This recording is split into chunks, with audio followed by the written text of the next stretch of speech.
You're listening to Oilersnation Radio, presented by the Nation Network. Subscribe for free on iTunes, Spotify, or wherever you get your podcasts from.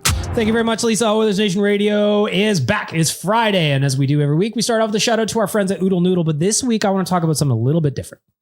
We are kicking off some content here at Oilers Nation for the launch of the new hot box at Oodle Noodle. Some of the folks, some of the gang outside tried the box today for the first time. I personally am a big spice guy, so I think it's great. Liam, I heard you chugged a glass of milk. Yeah, things got milky in there. I wasn't sure how much milk I was allowed, so I was rationing mine. I was like, just baby sips. How'd you do with it?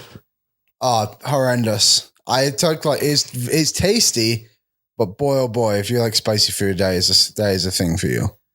I'm not a big spicy food guy, so I think the hot box would be good for me. The hot box that they just dropped. If you're one of those freaks who likes burning your mouth, you'll like this. Like me. Like Waz. Yeah. Waz seemed to dig it. Yeah. I loved it. I think it's delicious.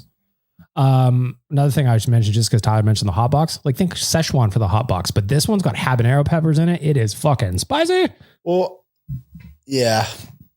I took one bite, and the first thing I did was I just grabbed a little bit. Yeah. So I could be okay, I'll test this and I'll balance myself out.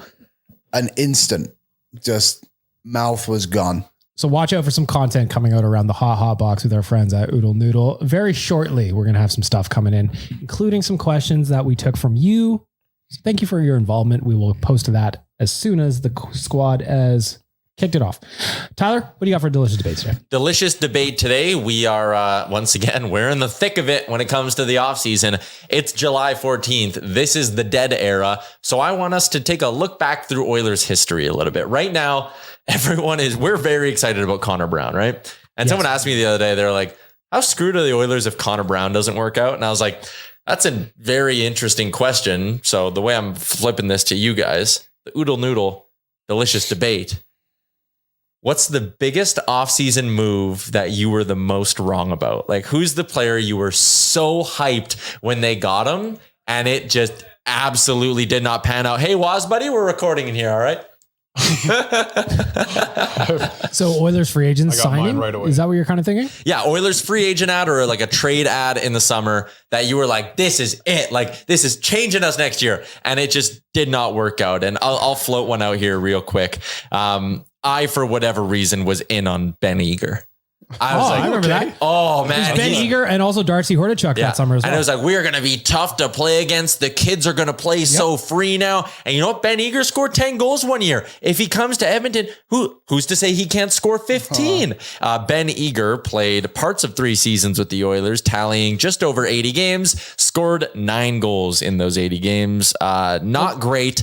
If you remember with Ben Eager, they used to do the Joey Moss Cup. Yeah. And he got absolutely leveled by a nothing prospect, concussed, and was never really the same. Yeah. Oh, I don't remember that. So Ben Eager is going to be one of mine. The first name that popped in, it was him. I'll say it and I'll admit it. There was a long time in my life as a hockey fan where all I wanted was the Edmonton Oilers to have a player like Milan Lucic. And then they got him.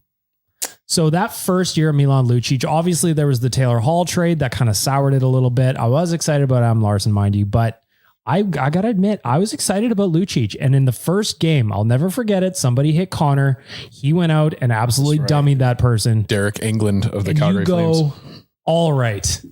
This guy's here. He went up and if I remember correctly, he had 20 goals that first season with the Oilers, something like that. Yeah. So Ben Eager, the list is long, but Ben Eager was one for sure. Benoit Pouliot was another one I was excited about. Yeah. He had just come off a great run with the Rangers. If I remember right, they went to the finals. He was like an analytics darling. Mark Fane, I was excited about. Mm-hmm. Again, analytics darling, bamboozled us.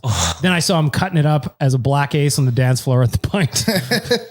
I got another really good answer, but I'll let you guys go first. Who else you guys got? I've got mine. Yeah, go ahead, Dan. I'm going to take you back to the year 2009.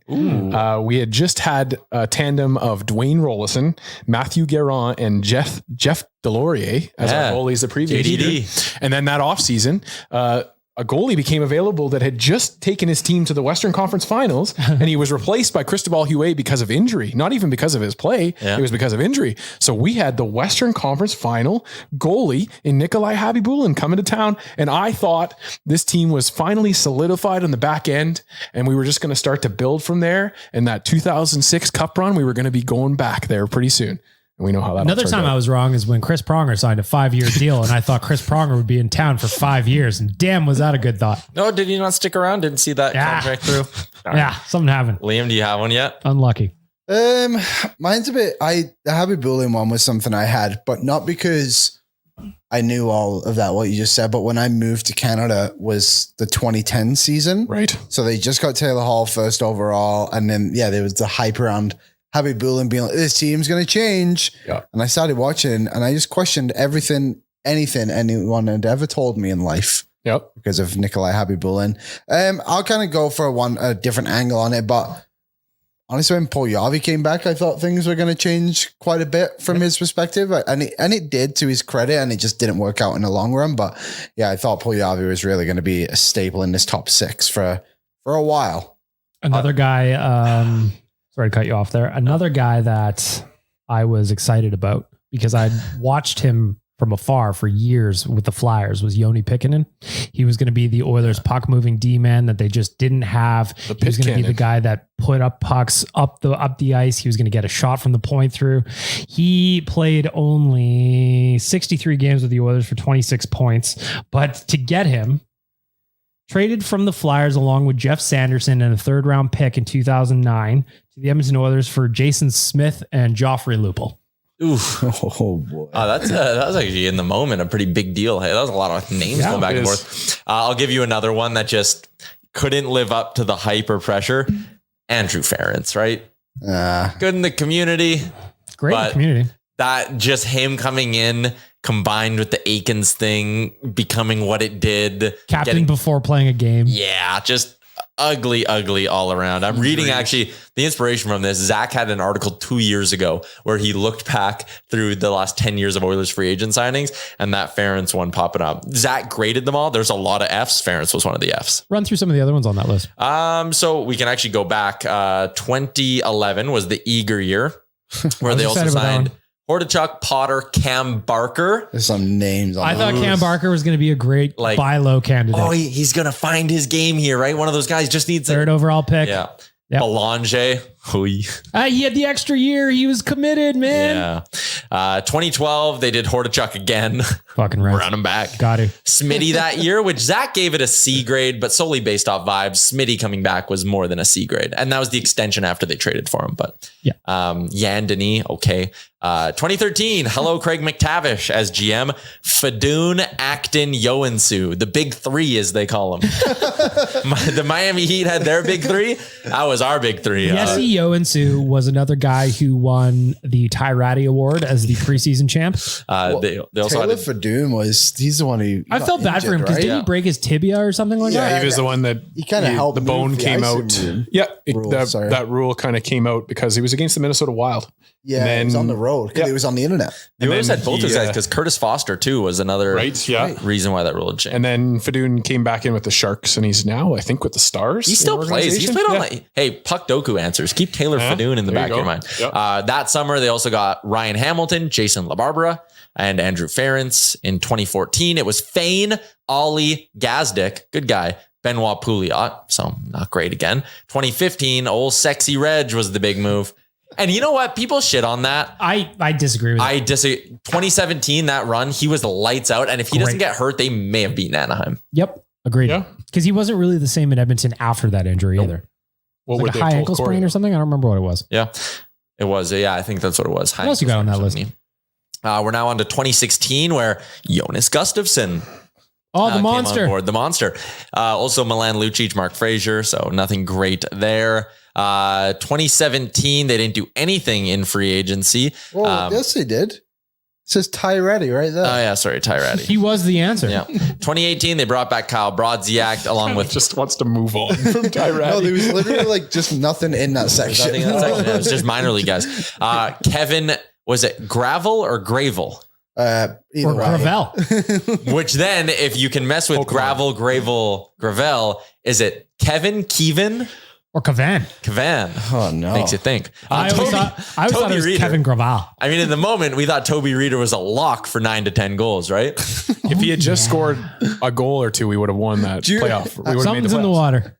I will never forget going into that last game of like everyone just thought he was going to score. And really, that was so stupid crowd of was us going all, nuts. considering. Well, you like we know? kind of convinced ourselves it was heartwarming, but Yes. like how embarrassing for him. Like, dude, the crowd's cheering you on. You're about to play all 82 games and not score a goal. And they put you out there in the yikes. final minutes Yeah. too. They tried to keep And you. then fucking Bob Nicholson throws you under the Yeah. bus by name. Yeah. Oh, 2019, sneaky good year. I'm not talking Thomas Yurkcho or Marcus Granlund. How dare you? I'm talking Gaetan Haas, Alex Chase on Mike Smith. Those wasn't three bad. That's a worked. good one. Yeah. That wasn't panned bad. out. I Chase on had 20 some goals that one season. Gaetan Haas was like a good bottom six wing or center. I think he I like still could have kept Haas. playing in the league And too. of course, we'll never forget the classic slap shot from the hash marks. Gaetan Haas. Never Yeah. forget. And he got married a couple weeks ago. So congrats, Great. Gaetan. And then Has to be excited about that. 2020. Oh, here's one I was wrong about. I was wrong about Kyle Turris. Yes. I was like, too. dude, no expectations. Third line behind McDavid or Draisaitl. He'll get us 18 to 22 next year. I He did bet not. if you go back and listen to that podcast where we talked about Kyle Turris, all of us said that because he was supposed to be the second line center in Nashville, did not work, came in to play behind Connor and Leon. We're like, fuck, this is easy, man.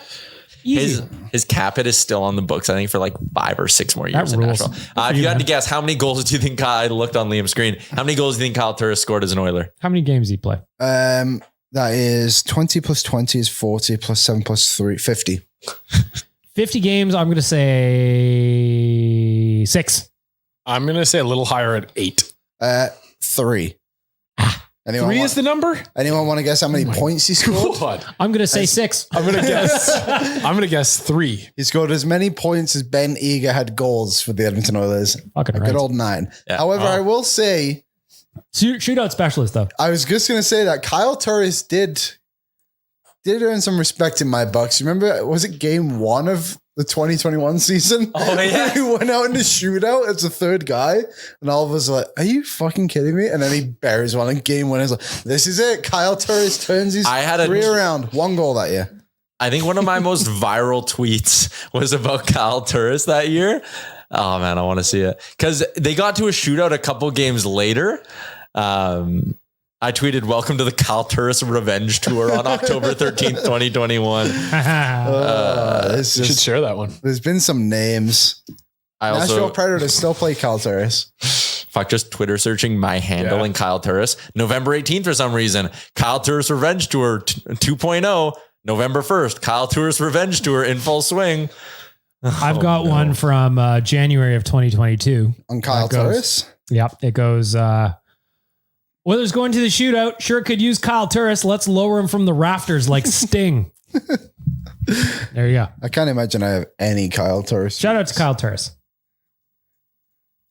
He is now a coach in the BCHL. Is he? No results for Kyle Turris for me. Ah, Shocker, really. unlucky. Hurts sometimes. Any others on that list, Tyler? No, I think we're kind of all caught up on this thing. This was my tweet that I thought banged really hard. It was tip it. We need a shootout winner. And then it was Kyle Turris. And I did the, oh shit, here we go again meme that was popular then. That was good. Good times. That was good. We Shout out to communicate Kyle Turris. through memes. How we do it. I'd like to hear from you, Owen Radio Podcast, Twitter, and Instagram. Hit us up. I'm curious.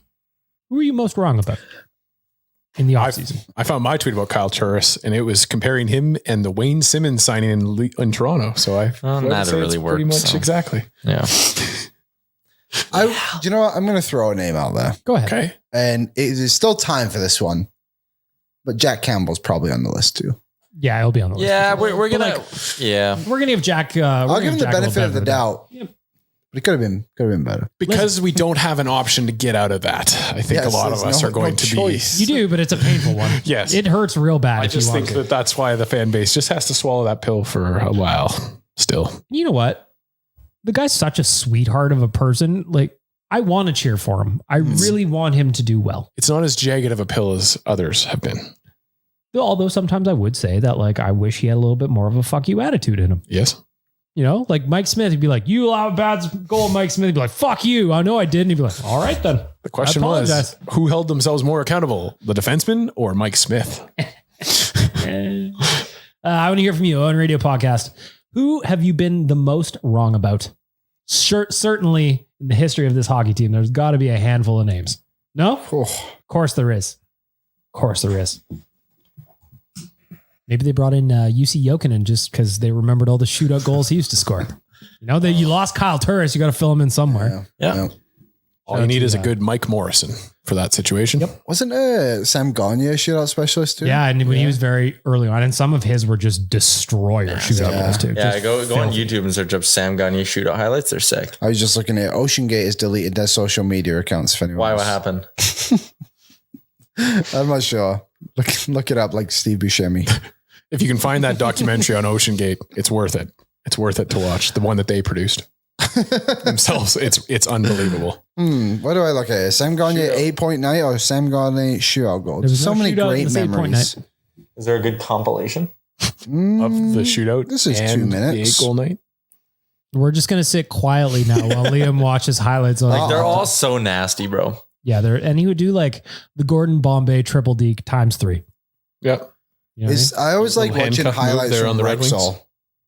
I miss Rexall. So last night I was at the Stingers game. I'll talk about it later in Hot Cold Performers, but like just seeing Rexall in the background, I kind of miss it. Quick?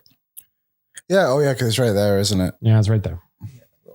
For 90 years and 4 generations, Cornerstone Insurance has been a family and employee owned business right here in Edmonton. They have got anything you need for insurance products, automotive, residential.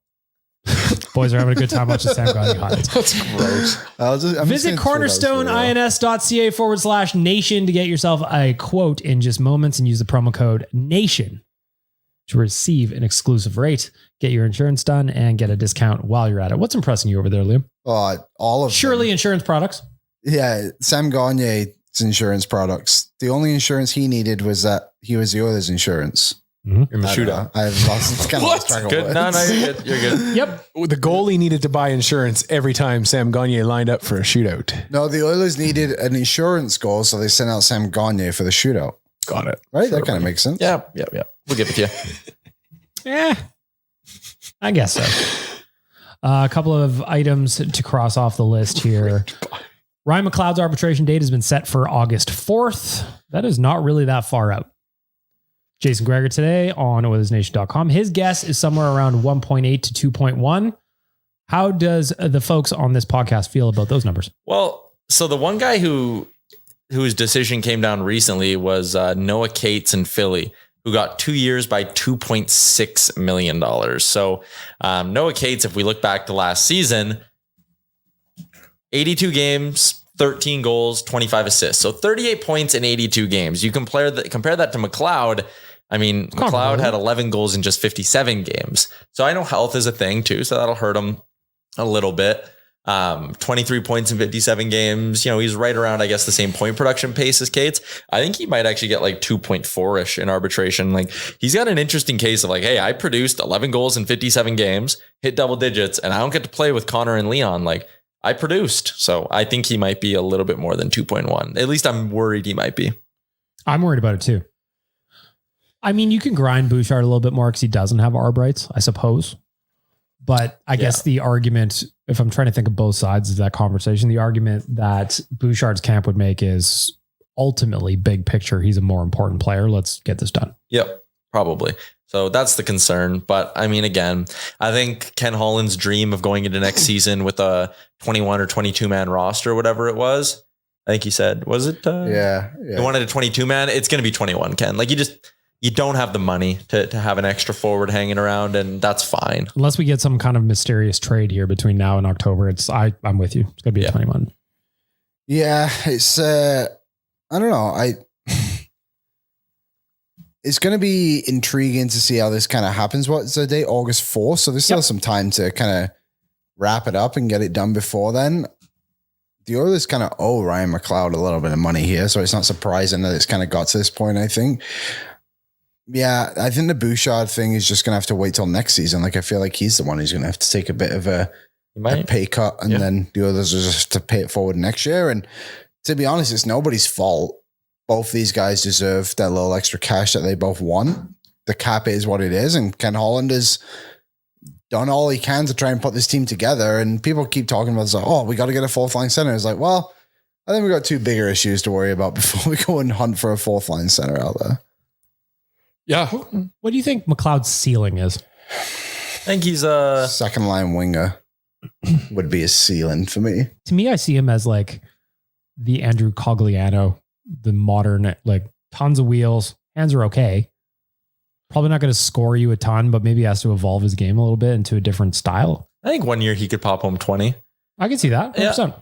Like, again, he produces a decent amount. He's young. Like, he's only played 138 career NHL games. I think, again, because he's been here for parts of 3 years. And then, like, the pandemic years, I feel like made players seem like they've been in the league for longer than they really have been. I think he's got like a 20-goal, really good third line center kind of ceiling guy who can help you on the PK too. Like, I'm very high on Ryan McLeod. Me too. I'm just curious what you think what he is. I think that Liam's not wrong in his assessment of his talent. I think as an Edmonton Oiler, though, he will never see past the third line. And I think that that's okay for the Oilers situation. I don't think he's necessarily that talent that they need up in the top two. He's kind of like not the same player, but what Jordan Stahl was for Pittsburgh in a way. Like, you're probably going to have to leave one day to expand your horizons a little bit. But if you want to get paid, you have to leave. Yeah. He's never really been a goal scorer either. Just looking back even to his junior days, like he got 26 goals one season, 12 another year. So sorry, that's 19, 2 years. But yeah, I don't know. I think Ryan McLeod is a very, very valuable piece to this team. He allows the Oilers to have the top six they have, because without him, then you probably have to play Ryan Nugent-Hopkins as your third line. You saw it last year when he went down with injury. Yeah, like they kind of get screwed. Yep. So the Oilers need McLeod. I get it why he wants to go to arbitration and get a little bit more cash. Hopefully it doesn't get too messy in there and then come out on the other side of it. Do you think that they get to arbitration or we get done before that? I think it actually might go to arbitration. I don't know. I just because he didn't get paid last year, I think he's going to want that little extra cash. Yeah. I don't think you either see both dominoes fall before or they're going to fall after. I don't think that you see like Bouchard sign and then they go to arbitration, or McLeod sign and then they're figuring out Bouchard's. Like, I think that they're going to have to figure them out together. I think you can't sign Bouchard till you know McLeod, right? Because like, what would happen if the arbitrator's like, he's a $3.1 million player, and you're like, pulling a Vegas. Oh fuck, yeah. So I think McLeod will get done, and then they'll probably wait on Bouch till like September. I bet. Like, there's just no rush, right? Yeah. Curious what if you're listening to this right now and you're yelling at your radio, I want to know, what is Ryan McLeod to you? Is 2.4 fair? If he goes to arbitration and they say 3.1, are we going to rage? Probably. Yeah. I don't think it'll get that high. Just again, like if you use the baseline of $100,000 per point, $100,000 per point, he's a $2.3 million player. I just think he could sit there and say, hey, well, I wasn't healthy. If I played the full year, I'm a 40-point guy. And it might be like, oh shit, we got to meet somewhere in the middle. So I don't know, if I had to guess, I think 2.35 is my exact guess. What do you got? What's your guess? Yeah, let's all play. All right, I'll write them down. You said 2.35. I'll go 2.2. Dan, we got. What's your guess? We're just guessing. I'm not very good at this. Like, I honestly just not very good at the numbers and nickel and diming. But I would say 2.1, just because I think he's the guy that gets kind of ground down this one. Yeah, I'm going to say I'm with you guys. Somewhere 2.25, 2.2, probably. I don't know. 2.25 is the guess. All right, I'll take that. See who's closest. We'll see. A little bit of housekeeping. Matthias Janmark going back to his number 13.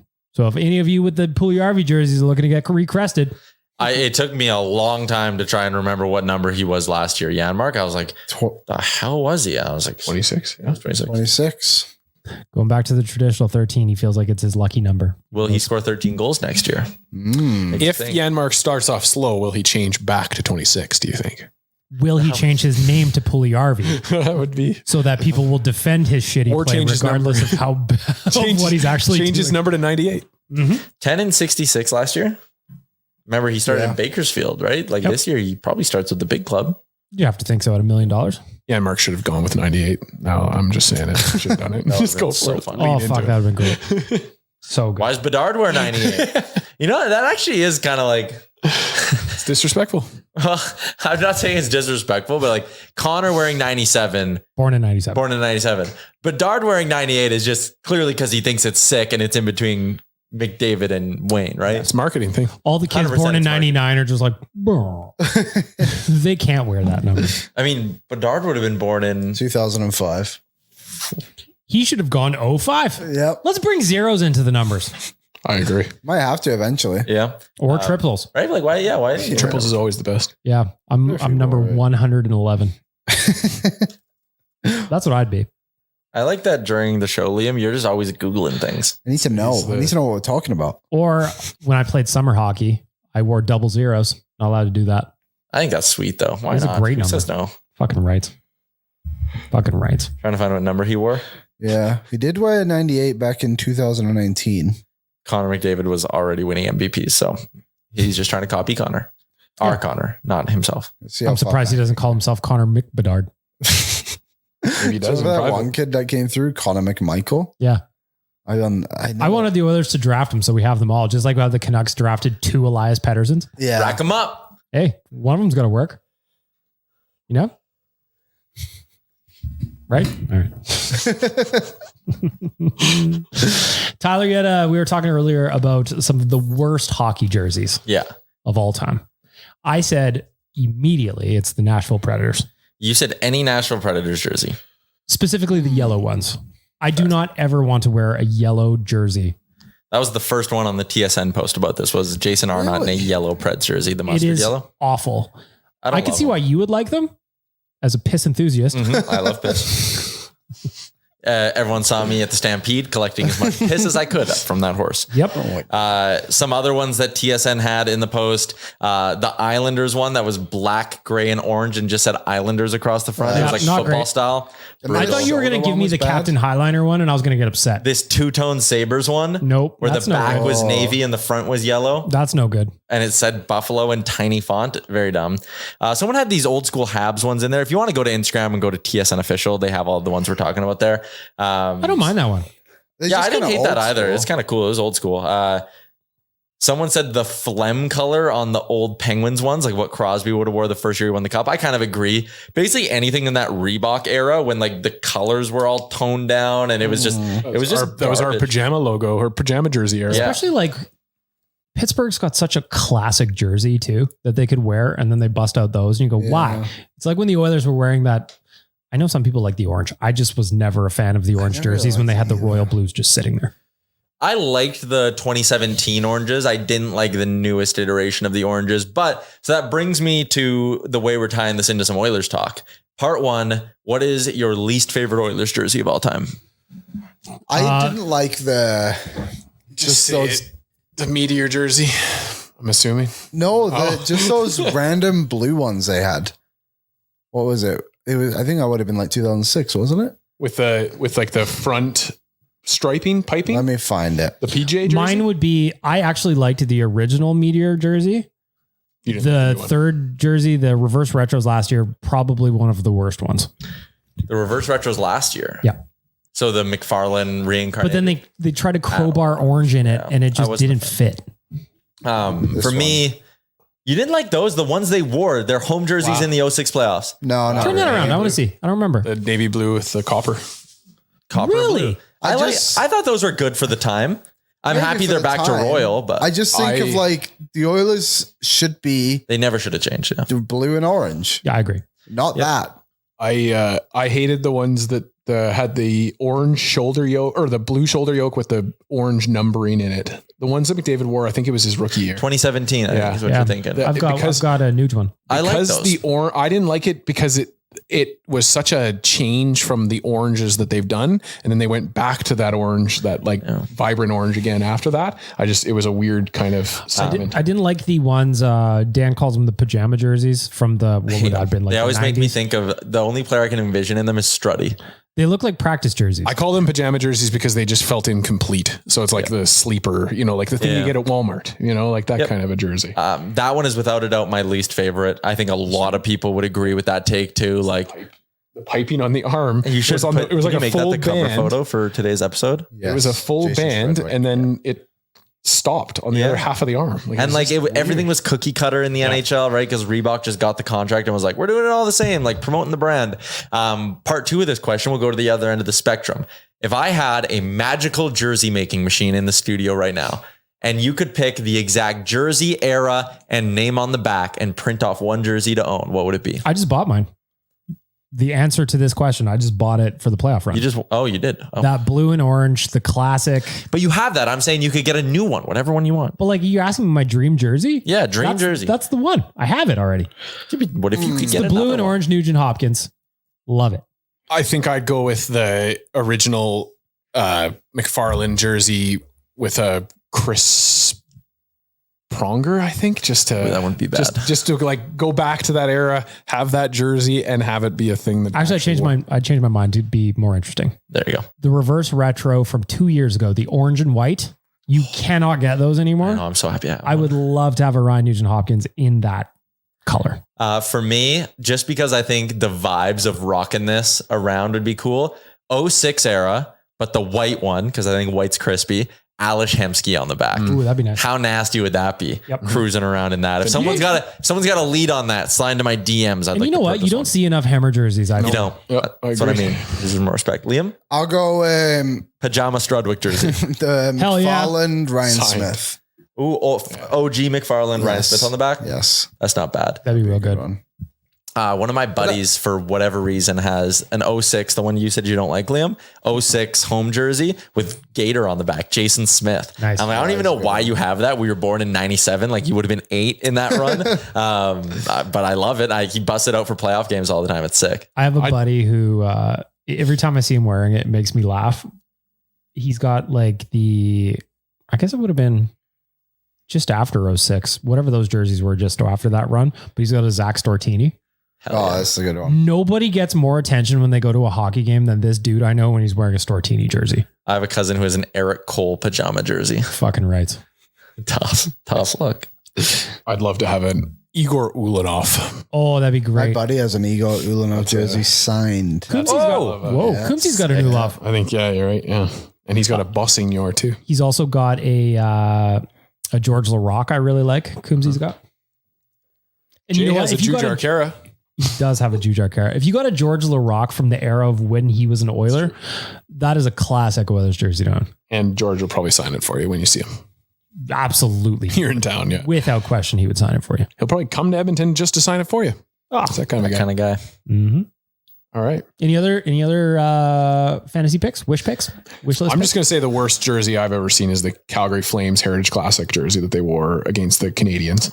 They look like Ronald McDonald came up with the jersey. and it's not even the right colors. Again, for a team that your color scheme is like iconic of yellow, white, and red. Yeah. They went and the like pants. burgundy, and then they piped everything. Cream colored pants to go with it. And then the Canadians wore their nice, like classic jersey too. It wasn't even like a bad jersey versus bad jersey. Those are terrible. Let me just tie it into this. I am so excited for what our Heritage Classic jerseys will look like this year. What do they look like?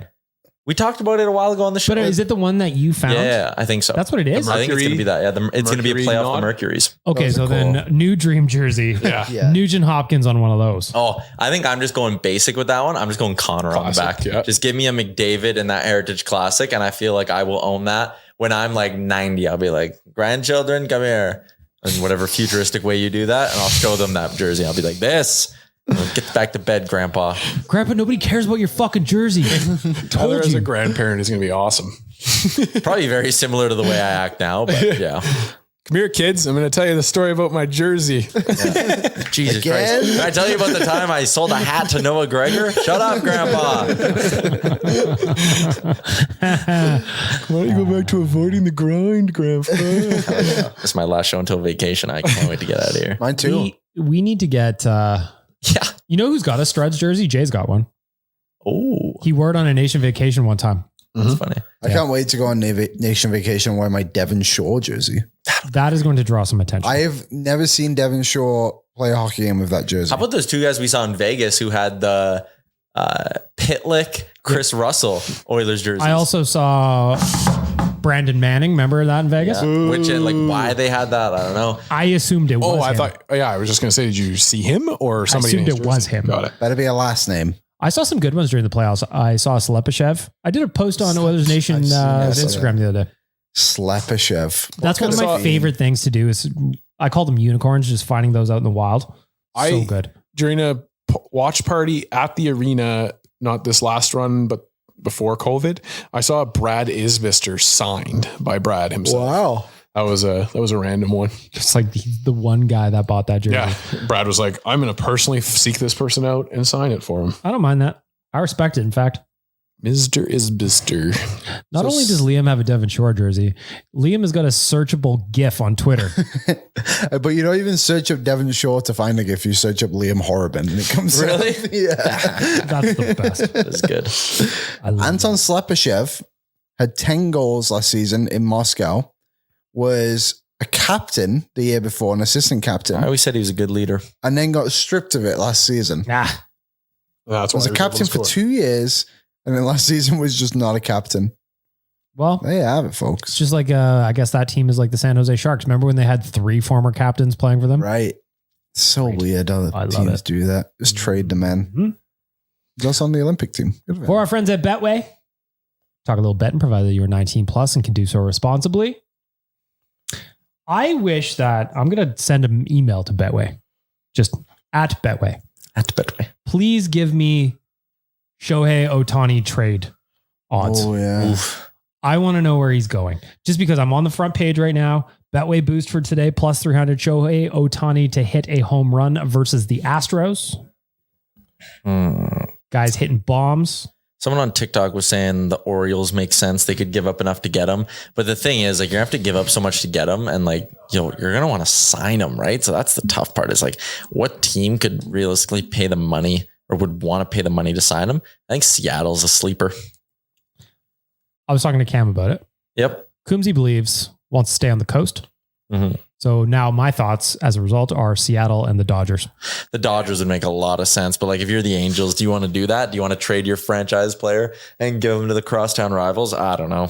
Going to Seattle and filling in the shoes of King Felix would be unreal. If San Francisco's in the mix, though, I could see them getting in there too. I could see What him about being San Diego?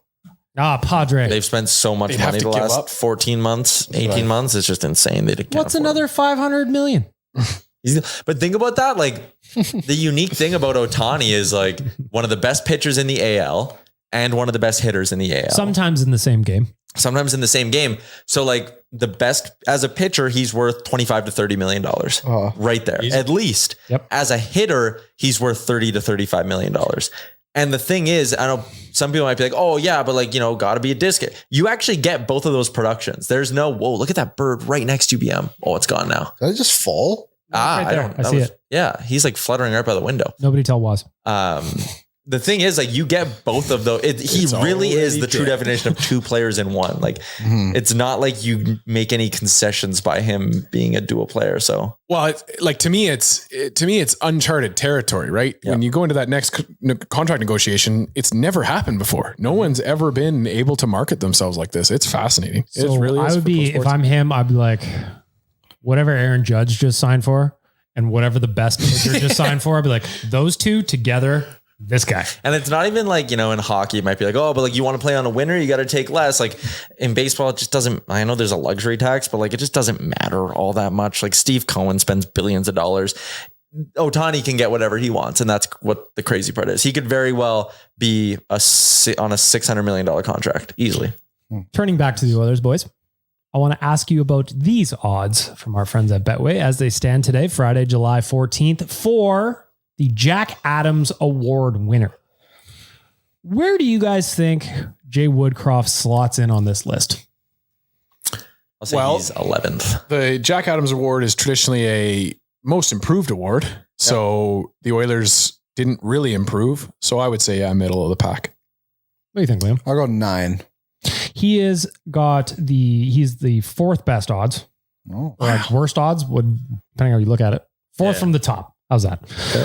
Outright winner. The favored coach currently is Lindy Ruff at plus 650. Rod Brindamore, number 2 at plus 750. Bruce Cassidy, plus 900. And then Jay Woodcroft and Don Granato are at plus 1,000. I was going to ask about Don Granato. Don's actually probably a good pick because that Sabres team could very easily make into the playoffs. And like that right there, I was just going to say, like, even you look at this year, Montgomery and Hackstall and Ruff were kind of like the three guys. Like there were no expectations on any of them heading into the season. So I think you almost want to go like super, super low and take a look at like, What about Rick Tocchet? Give me a moment, please, Liam. I don't think they'll be good enough. He is plus 3,000 if you like Rick Tocchet. What about Babcock? Old Babs, eh? God. He's 30 to 1. I got him. Plus 3,000.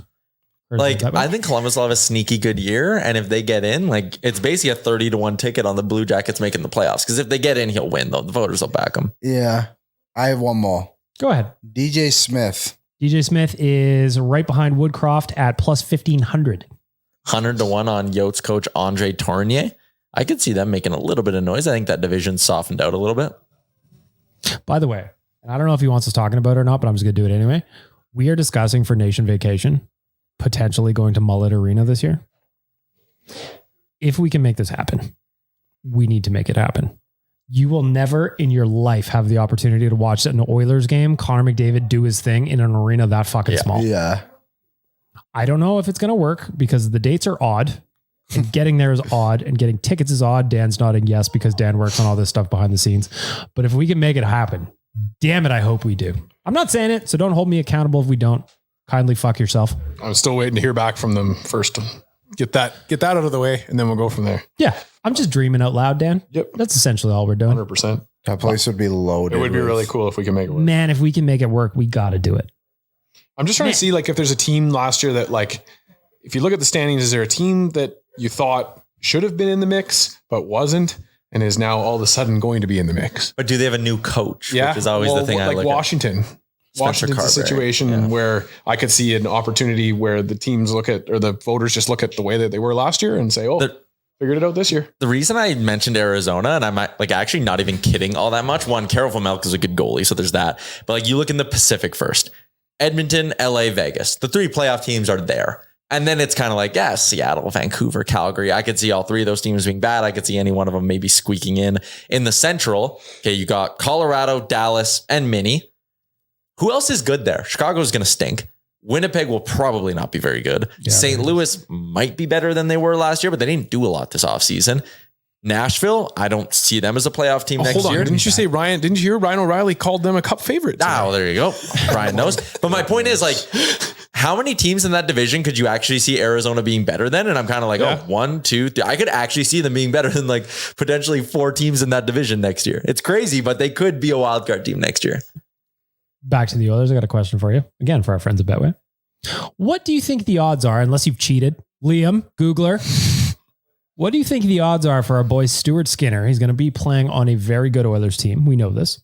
To win the Vezina. Gotta be like 30 to 1, right? I'm thinking 22 to 1. I'm thinking the Oilers fans have bumped this up, and because of his Calder, I'm going to say 10 to 1. He is plus 8,000 currently. 80 to 1. Whoa, Jesus. Holy. I was wrong. Plus 8,000 right now. Which was surprising to me because it's like, but he's going to play on a good team. But I don't think anybody. Is Vasilevsky number 1? No. Ilya Sorokin is plus 500. Vasilevsky number 2, plus 550. Igor Shesterkin number 3 at plus 600. UC Saros also at plus 600. I kind of like that Shesterkin bet. So there you go. If you can do so responsibly, check out our friends at Betway for all of your betting needs. Last one I'm going to ask you about, Tyler. They've got right on the front page here, Jays outright just on the money line, minus 175 over the Diamondbacks. Barrios on the bump tonight.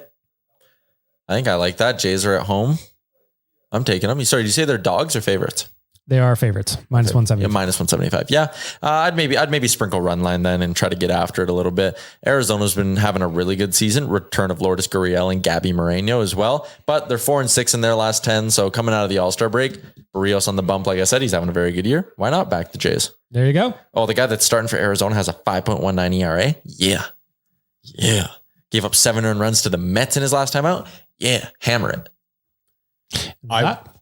I will be at the Blue Jays games on Tuesday and Thursday next week, so bet against them. I haven't seen the Blue Jays win in 20 years. No, How many games have you gone to? 5 or 6, but he loses. Lost. No, I'm going to go ahead and say you're probably due. You think? Yep. This is the one? Yeah. The Padres. It's like when you walk up to a roulette table. Gambler's fallacy. Here we go. Let's do it. You are simply due. And I'm sure there's someone going to the game who's like, I've never seen him lose. Fair. Yeah, fair. And they're sitting there going, keep the streak alive. And now, we applause for an ad. Good ad.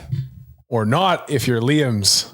Liam personally endorses said product, always has, always will. He just doesn't get to hear them. He just never gets to hear them when he listens back. On a somber note, unfortunately, got to mention yesterday the news that came out. Mike Stelter announced yesterday that he's undergoing cancer treatment will be undergoing cancer treatment down in the US for a tumor on his spine.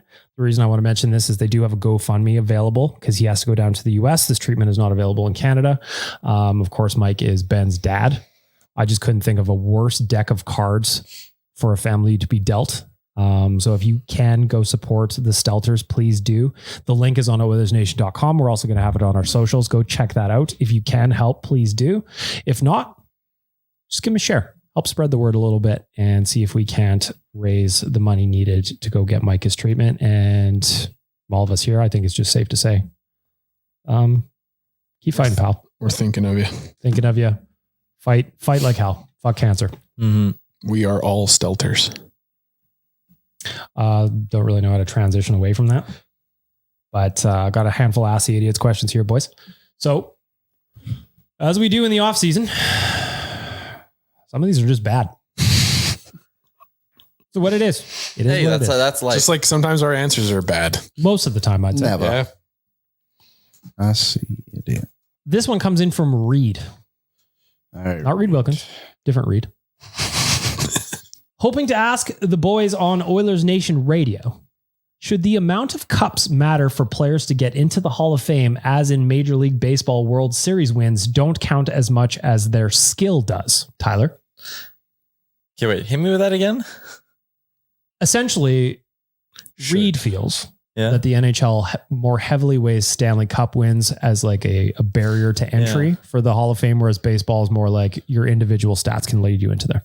Yeah, like I agree with that. Although I've never quite understood why when we talk about how many career points a player has, we don't include their playoff stats. Like very odd. Seems like a very weird thing that we just happen to do. But anyways, I think I agree with that. I think the Hall of Fame should be about the player. I know this is a sport. Like everyone loves to be like, hockey is the ultimate team sport, right? And then it gets to the Hall of Fame and it's like, well, this guy never won. And it's like, well, yeah, but it's a team game. Like Connor McDavid. Dominant force, without a doubt, the best player in the world, hasn't been able to get to a Stanley Cup final yet in his career. No fault of his own, right? Mm-hmm. So I think sometimes I you know what? I 100% agree with Reed. Liam? What was it again? Sorry. If they matter? Does the NHL too heavily weigh Stanley Cup wins as like a barrier to entry to get into the Hall of Fame? Whereas baseball does, you can get in on individual stats more easily. Yeah, they do. They do. But yeah, the NHL is more of a team sport, but I think the Hockey Hall of Fame kind of sucks anyway. So that's a good point. Yeah. I walked by it, refused to go in. Don't care. Dan? It's haunted. I did go in it. Did you see the ghost? I didn't see the ghost. Was the ghost on display? The ghost wasn't on display. I don't know. It's tough because like the thing with Hall of Fames is that they've been picking the players all along, and there is no criteria per se more than you're picking the best player or the person that belongs in your Hall of Fame. And so I don't know if I necessarily agree with that person saying that the championships matter more in the NHL just because it is voted on by 50, 60 writers. And so they all have different opinions there, but I would like to see the league come out and say that it shouldn't be a barrier to getting you in the Hall of Fame. The issue there for me is that then you got to go back and look back at all those guys that you passed over statistically from the past that didn't win cups and weren't included in that conversation. So it's a ticky-tacky thing that we're kind of, you do a little bit of revisionist history and it's tough to go back further than that. But yeah, I don't know. I think evolutionally we should evolve and should include that as a part of our criteria. Do they weigh Stanley Cups and championships too heavily for the mascot Hall of Fame though? Absolutely. They do. Without question. Yeah. Yep. Listen, just because the Elks haven't won in, almost 4 calendar years at home, it's not punter's fault. Doesn't mean that punter should be punished as a result. Should be punted from the Hall of Fame. ridiculous. But to be fair, we don't know if that's the case because they won't answer our freaking questions. Yeah. So that's the narrative we're creating. I'm going to start Andy Dufresning them, and I'm going to email one letter per week until they send us back invitations to the Hockey Hall of Fame or the Mascot Hall of Fame. And then when they do send us invitations to the Mascot Hall of Fame, I'm going to write 2 a week so we can start voting. Plot twist. They actually send us gifts to the Hockey Hall of Fame to get us off their back. I'm going to buy every seat and then not go. That you're going to, what is that? 50 cents. AstroTurfing it? Yeah. AstroTurfing it. Buy all the tickets. Don't show. Starting with you, Dan. Number 2, Ask It. This is in your alley, by the way. Okay. You are a WWE wrestler. I am. What is your wrestling name and what is your finishing move? That is this. I got to create an entire character sheet here. But I mean, yeah, what is my name going to be? It's going to be frick. I don't even know. The Bouncer. Yeah, the Bouncer. like There that you one. go. Ooh, yeah. And my finishing move is A one-handed pickup and throw out, kind of like There Will you go. Smith in Fresh Prince. Yeah, I did it for there Dan. you go. I like it's it. hard That's to come good. up with it for yourself. nicely done, Chuck. Nicely done. I like All right, it. well then let's hive mind Liam then. You are a wrestler and you need a finishing move. What do we think for Liam? I have mine I already. got go Tyler's ahead. written for him, I think. Oh, Liam's got his. He's thought well, about this. I feel like mine writes itself a little bit. I will be the Banana Man, and my finishing move will be grabbing bananas and shoving them in people's faces. Okay. I That could thought have that gone a was going couple in of different ways. ways. Yep. And then I think you get a tag partner, and your tag partner is Peanut Butter Man, and it's peanut butter and jelly time, and you come out in a banana suit. Huh? That'll work. I'll Okay. be your peanut butter guy, Liam. Tyler? WWE? I think your WWE name is the producer. And your finishing move is you drag their face along the rope all the way, and you're not looking because you're avoiding the grind. I don't hate that. Drag their Or I face have along the the ability rope. to like turn off the lights and mess with production. Get them in the dark. That's good time too. There you go. Yeah. Bagged milk? Is bagged milk. I feel like I could do a better one. You know, Kurt Angle style? You rode up in a milk truck though? that'd be nice. Spray the crowd? And my finishing move is called the Milk Dud. And it is a spin-off of I'm trying to think of Where are we going? I don't know. I'm trying to think of my favorite finishing moves from when I used to watch wrestling. Maybe it's like a variation of the Stone Cold Stunner leads into a people's elbow somehow. Okay. Yeah. Mix. 2 moves in there. Mash it up. I like it. And then I Scotty 2 Hottie worm across the ring. Hell yeah. It's very intricate. My finishing move takes 4 to 5 minutes to execute. TC stink face finish though. Oh.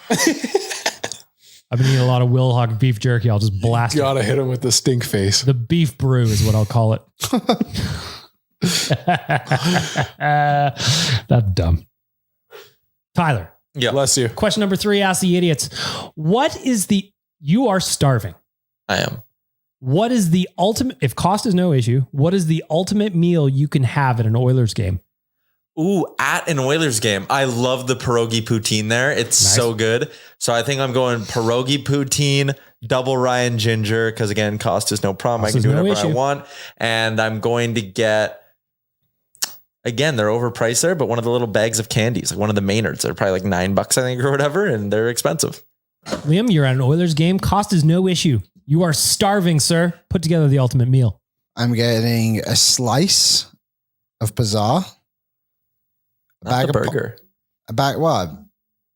Unlimited menu. I'm making my meal, Tyler. Okay.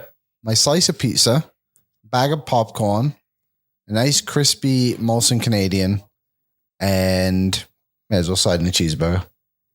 And that's it. Hell of a meal. Dan, A lot of cheese. you are starving, but money is no issue, and you're at the Oilers game. What are you grabbing? I'm just telling you, sneak into the Scotiabank suite and eat in there. It is an unbelievable spread. I was a guest one game this year, and that is the spot. If money is no option, it's the Scotiabank suites. Thinking out of the box there. I am going to grab. Money is no issue. Love me a dog at the game. Nice hot dog. Love the popcorn. I also like peanuts in the shells. I don't know if you can still get those. Not at Oilers games. There's no way, right? Yeah, I was going to say they're pretty. Because when we were down in Anaheim and I got a bag of peanuts, they're the best. That was so good. You make a huge fucking mess. It's true. It's great. Yeah. They do let people kind of survive on their own down there. Then I'm going to get either a couple of beers, maybe a double Caesar, depending on how I'm Caesar's a feeling. good call. Double Caesar is always nice. And then maybe a couple of shots from that tequila cart that was cruising around. That's great. Or I was going to say, how about when we were up in the Loge tables and they had the dessert rack? Yeah. Shot of Di Serono and they had like a chocolate mousse. Forget about it. Uncle Kerry, we were up there and Uncle Kerry got a charcuterie board. That thing looked incredible. Sounds good. I looked at the price on the menu and I said, I'll never have one of those, but it looked great. Yep. That's fair. Last question, Ask the Idiots. Of course, slide into my DMs, everybody. If you want to just ask the boys a question. As you can see, the bar does not have to be high. Nation Dan, you're up first. Mm-hmm. Summer Mode Scott. This is his CBA rule change that he would like to see. Just set the table. If I was changing something in the CBA, I would like to see the elimination of all no trade or movement clauses in the last year of a player's contract. If you could make one realistic change to the CBA with fans in mind, what would it be? I really like that change. That's a good, I think that's a good solution. For a CBA thing, man, that's like business stuff. I think I would go, frick, I don't even know. I like that one about the trade. That's a really good one. I think I'm trying to think. Maybe I would shorten the length of contracts. That I think going down from 8 to like 5 even might just kind of keep the league moving, keep the players, advancing and adapting. So yeah, I might go down to like 5 years contract. Liam, you're making a CBA rule change. Would modifying contracts be one? Yep. Yeah. I think that'd be 100%. A good one. Like you can change the value of it. Like the value is always the value of the contract will always be the same, but you can extend it to like lower the cap or whatever it may be. They do that in football, I think. Yeah. So like, let's say for example, the Oilers had Cody Ceci 3.25 for 2 more years. He really likes being here. And maybe he goes like, hey, my next deal after that might not be worth that much. You know what? Let's rework it. Let's go from 2 years at 3.25 to we're going to make it a 3-year deal at 2.5 a year. So I get like a little bit of extra money and you guys get the AAV down, something like that. Yeah. I'd like that. I think that'd be, I like that. You need some rules in there for sure to protect like Tony D'Angelo's situation or whatever, but yeah. Or stop it from like, let's say the Oilers with Kyle Turr or James Neal, right? It was like, we have 3 more years at 4 or we're going to Bobby Bonilla. Yeah, we're going to make it a 30-year deal at $500K a year, James. That cool? You can't have that. So you're a Kovalchuk style. For me, it'd be start of the season. I would tell the players, hey, you're going to get this. And in exchange, the season begins September 20th. And the Stanley Cup is handed out well before the month of June ends. And free agency is like June 15th. And it would suck for 1 year. But after that, the off seasons would be way better. And the playoffs would be more intriguing because they wouldn't drag on as far into the nice weather. Even just starting October 1st. Be a huge difference. That 10 days or whatever that is. Yep. Huge. Mine, I've said this on this podcast a bunch of times before. Give me a franchise tag. Give Connor all the fucking money he wants. Franchise tag. Another one I would do is I would put a max preseason game at 3 or 4. Ooh, good one. Good one. 8 preseason games is 8 preseason games too much. So those would be my 2. Any other thoughts? No, I think that's probably it for me. No thoughts. I liked all those though. It'd be a better league if we were in charge. We should be in charge. Arizona almost at an hour already. Hopefully. In the meantime, only a couple more things to get through, Tyler, and then you're on vacation. Well, actually, we have a meeting after. We have a meeting after. Enjoy. Shit. Wilhauk beef jerky. You're hitting the road. Yeah. I encourage you. Christopher Palmer came to the home run derby and brought Wilhauk beef jerky. What a guy. Christopher Palmer drove up from Calgary yesterday to do that, which is absolutely nuts. But Tyler's going on vacation, which means he has to stop at Wilhauk beef jerky. Any of the 3 locations will do. And stock up on road trip snacks. You gonna do that? I already have my plan. Saturday, I'm in a wedding. Sunday, I have to return my suit by 1 o'clock and it's on the West End by the mall. Boom. I'm right there in Wilhauk out. Let's go. It all makes sense. Why do people always call me during this podcast? Don't they know? We've been recording at the same time every Friday for like over a year. Wilhauk beef jerky, everybody. Last thing I want to get to before we get to hot and cold performers for Star Mechanical is, have you guys been to a Stingers game? No. But I graduated in that hall. That was my graduation ceremony. Thanks, Liam. You're welcome. I just want really quickly, I just want to mention that if you're looking for, I know the season's over, but like going into next year and into the playoffs. I know, I'm mad I didn't get to one this year. If you're looking for something to do and the value is excellent, consider the Stingers game. Wait, they're done? Regular season ended the last home game was last night. Wow, They've got 4 more on the road, and then it goes to playoffs. They're third in their division and only 2.5 games off first, 1 game off second, 1.5 off second. Well, they don't play very long. Yeah, no, it's a quick season because these guys all have pro deals everywhere else, I think, right? Oh, interesting. And I just want to say, like, last night was my first time ever going to a Stingers game. I'm not really a huge basketball guy, but like I made a point of wanting to go check out more Edmonton sports this summer. So love the Riverhawks, gone to plenty of those. Never gone to the Stingers. Last night I went in. My ticket I was on the 4th row. My ticket was $40. Oh boy. Beers were $5. Hot dogs were $3. You could get a Stingers t-shirt for $15. You could get a jersey for $50. Like everything is very reasonably priced and they just make it fun. Mm-hmm. Don't give a fuck about basketball, but like I had a great time last night and it was exciting. So that's all I wanted to say, Dan. It's fair. Go check out the Stingers if you're looking for something to do. Maybe not now. I don't know when the playoffs start. So I'm just reading up on how the playoff format works because the league does it they do a lot of things in a very unique way. Yeah. So the postseason features play-in games between 3rd and 4th in each conference. Winners advance to the quarterfinals, play the second best team in their conference. 5th ranked team is eliminated. Makes sense. Quarterfinal winners in each conference will play the respective conference teams in the semis. Okay. So yeah, it looks like the Stingers should make the playoffs here. So we have some more Stingers basketball coming. Yeah. And one thing I liked is one thing that if you've ever watched an NBA game, the last 2 minutes of those games can drag on for 9 years. Mm-hmm. They did this thing where they set a target score. Yeah. And it's super cool. It makes it really interesting. The last part of the game, 4 minutes left.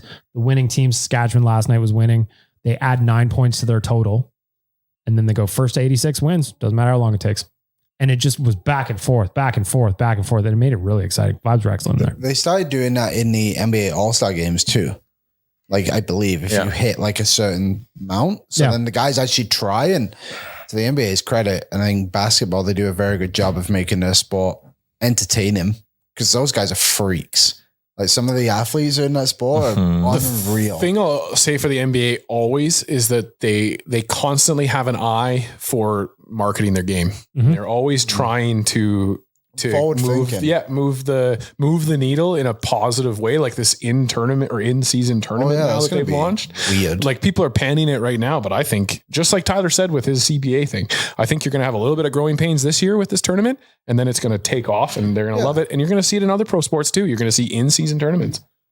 They already do it in like soccer and all that stuff, right? So I think North America just needs to adapt that kind of flexibility of not being so traditional within his leagues and doing stuff like what the Stingers do to end the games out there. What's it the league called? The CEBL? CEBL. Yeah, like it's cool. And that's what, like, it's not, basketball isn't popular in Canada, really. Like the Raptors, obviously, the last however long have really boosted it up, but doing unique things like this is what makes people interested in the sport. I can say after going last night, I will 100% go to another Stingers game. I had a blast. There's always something to look at. They do a really good job in their in-game activations as well. So I just want to give the little Stingers a little bit of love because I had a good time last night. All right, boys, let's wrap up the podcast. Hot and cold performers for Star Mechanical. Of course, you know Star Mechanical. They've been Edmonton's biggest locally owned and operated plumbing and heating business. For over 20 years, they've been working in the community, and many of the homes built in Edmonton over the last 2 decades have their plumbing and heating systems installed by Star Mechanical. What I'm saying here is you've got pros at work. You need something done? Star Mechanical. Boys, we start off with our veggies every week, and Star Mechanical wants you to eat your veggies, Liam. They want to make sure that you're healthy. They want to make sure you're happy. Well, with that in mind, your Star Mechanical cold performer of the week. I grow my own veggies, so I am a very healthy little boy. Good on you. Yep, my cold performer of the week, I'm gonna take the single here, and I'm just gonna say, how about the smoke? Oh God, we had a life before, right? Like there were summers where we didn't deal with smoke. This is just what we do now. It's so sad. I'm just on the verge of an asthmatic episode every other day. Anyway. We have been hoodwinked, bamboozled, led astray, run amok, and flat out deceived. I was thinking about that the other day. I'm pretty sure that when I was in junior high, grade 9 was the first time that I remember like the sun being blocked out by fire smoke. But even then, like I'm trying to think back to when I was a kid, it'd be smoky. It'd be like 2 days. It always felt like. And then it was like, oh, we're good. Now it's like, oh, all summer. Cool. Yeah. Cool, which, cool. I mean, I would take smoke over the fire every day. Well, obviously, yeah. But I'm just saying the bigger issue of like 100%. I was driving back to the West End from, I guess, the Expo Center last night, and I'm going down into downtown again, essentially. And I'm like, man, it looks like fucking end of days out here. It is wild.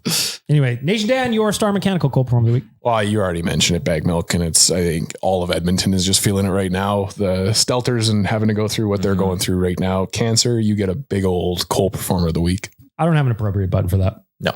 Your Star Mechanical cold performer of the week. Yeah, you guys knocked off a couple of good ones there. So I'm going to use this for some shameless self-promotion. We started a Blue Jays Nation YouTube, Coombsy and I. And if you aren't subscribed to it yet, you're my cold performer. It's going to be an exciting stretch for the Blue Jays. Like, they're going to be fighting tooth and nail all the way to the end to make the playoffs this year. They're an exciting team, a frustrating team, granted. All the more reason for you to keep up with what we're doing at the Blue Jays Nation YouTube. Oh, that's cold. Yep. My Star Mechanical cold performer of the week. As I mentioned earlier in the podcast, I've decided to put a focus on going to check out more Edmonton sports this summer.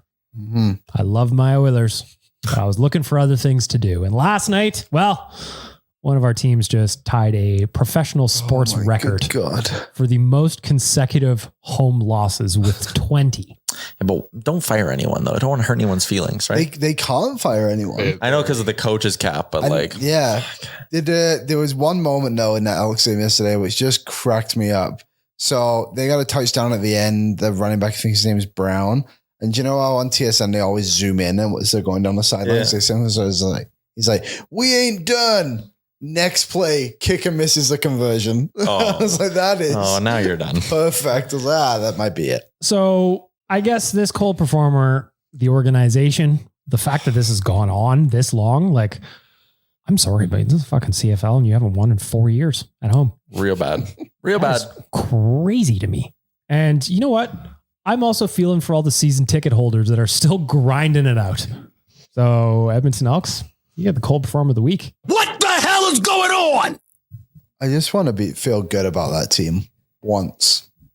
Like, I was talking to Rick. Like, Rick's obviously not here today, but I was talking to Rick. I was like, he's like, "Wow, let's go to a game together. Let's have fun." I was like, I had a blast when I was there the other day, and had they won, it would have been a fucking great evening. Yeah. I don't know. When you go to those games, like, I could care less what happens on the field. I'm a big believer of that mentality. If you run a pro sports team, it shouldn't matter what the result is. At the end of the day, it doesn't matter whether you win or lose. You should go out and enjoy yourself and want to come back again. But a part of having a good time is the fireworks going off when your team gets a touchdown and 100%. The crowd getting into an interception and all of that stuff. Like going there and being like, "Oh my God, they suck." Like, it's part of the reason I haven't gone this year is because it's like, if they were 5-2 or whatever their record could be right now. Not 0-6? Not 0-6. And like fighting, it's like, oh my God, like next week they're playing Calgary and they're both doing so good. Like, I really want to go watch that game. And I guess I'm more of a sports fan than just someone looking for entertainment. But to Dan's point though, like last night, the Stingers lost last night. Yep. Yeah. But I had a fucking blast because it was popping in there. Their activations were great. I had fun. So fair. I think that the piece in the part that Tyler's mentioning is the fact that it's now 20 games. And so we're sitting at an endless streak of losses. The good news is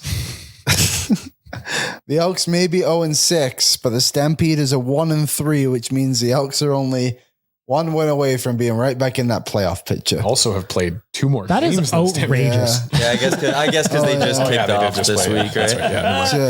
All right. This is our game. Let's wrap up the podcast, boys. The Star Mechanical Hot Performer of the Week. Tyler, you're up first. This is one of my favorite things to do in the summer, and I'm happy we're getting to the point of the summer where I can do it. Golfing first thing in the morning is my hot performer of the week. If I have to get up at 6 a.m. for work, I'm pissed. I will gladly get up at 6 a.m. to go play a round of golf. Course is quiet. Nature's quiet. Your round is done quickly. There's no bozos on the course clogging it up. Morning golf, hot performer of the week. The big guy is smoking hot. I'm going next because I'm selfish. Yesterday we were at Remax Field and Jay hit a fucking home run. Ding, ding, ding, ding, and ding. Listen here, you sour pusses that are trying to put an asterisk on it. Stand at home plate. You're not going to hit one. We watched him do it. Me and Tyler were right there. Shout out to Jay for hitting a home run. We talked about it for months. Finally got it done yesterday. He's a hot guy. I was next to the fence and it flew over me. It was amazing. It was. Nation Dan, you're up. Your Star Mechanical Hot Performer of the Week. My Star Mechanical Hot Performer of the Week is going to go to the Savannah Bananas, who are just having a lot of fun playing whatever the hell they're playing down there. I saw a clip from this weekend where a fan catches the foul ball, and I don't know why you're showing me a picture of you and Jay. I had the Savannah Bananas highlight. Oh yes, I was there just you go. looking at it. Fan catches a foul ball, and that actually counted as the last out of the game. It was a rather portly young man. I can say comfortably as a portly man myself. And man, oh man, was that so much fun to watch him, because the players came over. First of all, the opposing team was upset that they lost that way. And then the home team, the Savannah Bananas, run out, they grab him out of the stands, and then they ran around the field with him, celebrating in front of all the fans. What an unbelievable sport to watch. Again, I don't know what the hell they're playing, but I want to see it on national television. Savannah Bananas get my hot performer of the Their week. rules are unreal. I can't believe it! I think so. I've heard the way it works is like they play in a league, I think. So it's not like the Harlem Globetrotters. Yep. Like they play in a league, but their thing is like for their home games, they play a game and then they give the fans like an extra bonus of like banana rules baseball where they do that. Yeah, an exhibition game. Yes. So yeah, it's baseball, but it's got a ton of wacky rules, and it's a lot of fun. And I think it should be on national television. So they actually like play the game too when they do like this, like it's not scripted. But they have scripted parts where they'll do like the dances and shit. Yeah, like that. during the playoffs they had a Golden Knights night where they did a whole bunch of stuff around the Golden Knights. Yeah, they're a big promotional team. They like to have a lot of fun. Mr. Liam Horrobin, your Star Mechanical Hot Performer of the Week. My hot performer of the week, I'm going to give it, you may remember last Friday, I said I was having a shit week. And then, so after work, I had to go and pick up my tire, which had a nail in it from Fountain Tire. And I got there and Rowett and his gang hooked me up and they didn't charge me for the tire. Wow. So that was a nice little way to kick into the weekend. Jones Barbecue and Foot Massage. Jones Barbecue and Foot Massage. When I went with a tire or a nail in my tire, they charged me $1,700. So That seems like a bit much, but And then they okay. slapped me in the whole face. Whole new set. Told me to go It's fuck like those myself. things on TikTok where daughters will go up to their dads and be like, yeah, I paid $100, but the guy at the shop said he put premium air in my tires. And just the dad's reactions of like, oh, I'm going to kill those guys. It's so good. There you have it. The last episode of Tyler and Liam for a little bit. They're off on adventures. Enjoy Aaron and or Gavin. Or both. For a month. Or G-Baby, as we know. Yeah. Yes. Gee, Shout out to G-Baby. And also shout out to you, sponsors. We love you. Cornerstone Insurance, Betway, Belog Beef Jerky, Star Mechanical. Thank you for that. Thank you for being you. Thank you for making this possible. Lastly, the last thing I'm going to say. September 1st, Millwoods Golf Club. Oilers Nation Open. We are selling teams. We have got mosaic teams available. If you don't know what a mosaic team is, those are, if you just want to participate and you want to play as a single, we got you. And on the Real Life Podcast, we are also doing auctions to play with Chalmers or Jay. Yeah. Or Tyler and Liam. Ryan is in. Him and Farmer John were the winners of the auction last year when it was me, Jay, and Chalmers. This year we're splitting it up. So it's me and Liam. You can bid to play with us, you and a friend, so we make a foursome. Or you can bid to play with Chalmers and Jay. You can get your bids in by emailing me, Tyler@Oilersnation.com. And we started them each at 600. Ryan and Farmer John each threw in a bid, $1,000 on each team. So the bidding is now up to $1,000 on each team. We guarantee you'll have a good time. Liam and I are a fun duo to be around, I think. You asking me? Yeah, I'm asking you. Yep, we are very. So the bidding is at 1,000. It goes up in increments of $50. Bidding is going to close a week before the tournament as well. So email me, Tyler@Oilersnation.com if you want to top that $1,000 bid to golf with either Liam and myself or Jay and Chalmers. Send in your bids. How about we double it, people? Oh, why not? I think we could do it. It all goes towards Gregor's grads, right? So it's all going to a charity. Yeah. If you don't know what Gregor's Grads is, real quick, just these pay for some suits for some kids that they can't afford one. Can't afford suits to go to grad, and then they get to keep them They get as to well. keep the suit to just come So- on your journey in life. Think if you were, an underprivileged kid, not only do you get to experience grad with all your classmates in a beautiful suit, but then after you're going to job interviews, you're doing things like that. You're always going to have this suit with you. It's really great that Gregor does And this. of course, you need a suit to go to. Jones Barbecue and Foot Massage. Jones Barbecue and Foot Massage. There you have it, everybody. Oilers Nation Radio in the books. We'll be back next week. Me and Dan and Rick and Brodato and G Baby. Yeah. There you have it. Farewell, everybody. Have a great weekend, everybody.